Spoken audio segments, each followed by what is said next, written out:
Hello friends, welcome to Creative Medicine. In this lecture, we will learn about What are the symptoms of left ventricular failure? Now, what are the symptoms of left ventricular failure? Now, the symptoms of left ventricular failure are the patient will develop dyspnea, orthopnea, paroxysmal nocturnal dyspnea, pink frothy sputum. The patient will develop pink frothy sputum in pulmonary edema. Then the patient will also develop nocturia. The patient develops cool peripheries. Then muscle wasting will be seen in the patient with wheeze. In the wheeze we have cardiac asthma is seen in the patients with weight loss is seen. This weight loss in these patients is called as cardiac cachexia is seen in the patients. Okay, so these are the symptoms of left ventricular failure. In left ventricular failure, the patient presents with dyspnea, orthopnea, paroxysmal nocturnal dyspnea, pink frothy sputum due to pulmonary edema. The patient will have wheeze, especially cardiac asthma is seen. Then nocturia is seen with cold peripheries. Muscle wasting is seen in the patients.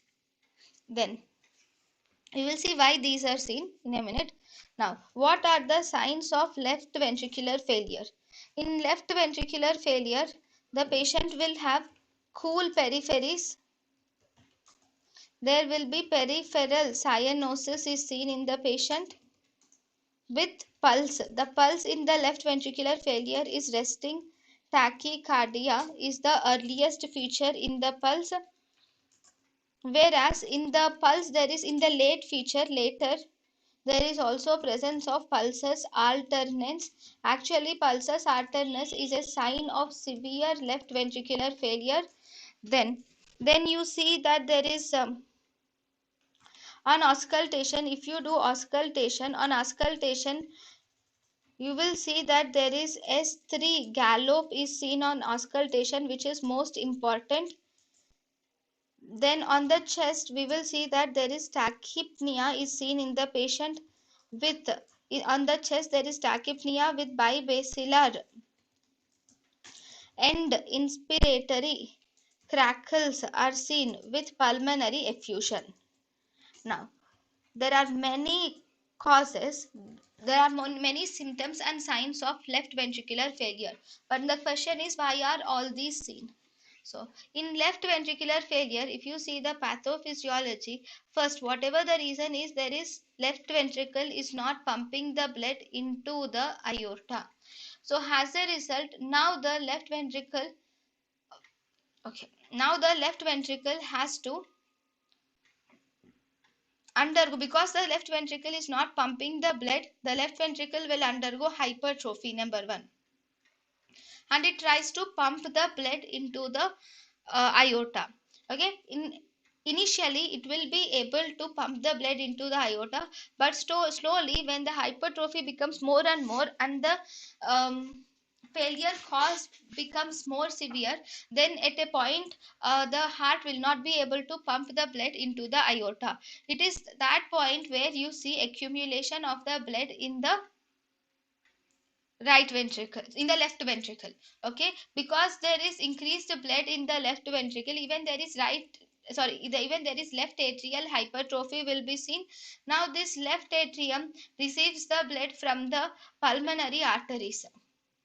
So through the pulmonary arteries it goes to the lungs. Okay, now because of this back pressure there is increased pressure in the left atrium. Because of this there is again back pressure. This will cause increased pressure in the pulmonary arteries, and whenever there is increased pressure in the pulmonary arteries, now the fluid in the arteries will start leaking down into the alveoli and the interstitium. Thus the patient will develop pulmonary edema. That is number one. Okay, this is number one. Okay, so there is pulmonary edema which is seen in the lungs. Because of this, the patient will develop dyspnea, that is shortness of breath. He will develop paroxysmal nocturnal dyspnea and also orthopnea. So these three are mainly due to the pulmonary edema, and the fluid in the lungs will result in dyspnea, orthopnea, and paroxysmal nocturnal dyspnea. Then second and even the in the signs, the pink frothy sputum in the pulmonary edema is also seen due to pulmonary edema. Then in the signs, the tachypnea in the chest, because of pulmonary edema there is dyspnea, so obviously there is increased respiratory rate, so tachypnea is seen. There is, because of the pulmonary edema, inspiratory crackles are seen, and pleural effusion will also occur. Then this is related to the lungs. Now second point is the heart. So this the blood pumped from the left ventricle to the aorta is less, so there is less ejection fraction. So because there is less ejection fraction, there is less cardiac output, so the blood reaching the brain is also less, and also the other vital organs receive very less blood supply when compared to normal. So whenever the blood reaching the brain is less, then the patient will have syncope. Okay, obviously it's not given anyways. And then the patient will also have decreased cardiac output. So in the peripheries, like in the hands and the legs, the blood reaching the hands and legs is very less. So as a result, because of this less blood, and the actually blood is one mechanism where the body gets the warmth, or the blood body temperature, the blood circulation in the skin, and blood circulation in the body, and blood circulation to the extremities. But here, because of less cardiac output, there is less blood circulated to the extremities, thus resulting in cool peripheries are seen. When here there is cool peripheries and are seen because of this, and obviously because their blood reaching the peripheries has less oxygen, there is peripheral cyanosis is seen in the patient. And then and then wheeze is seen, obviously because of the pulmonary issues, and weight loss is also seen. So these are the reasons for symptoms and signs of left ventricular failure. Thank you and thank you for watching.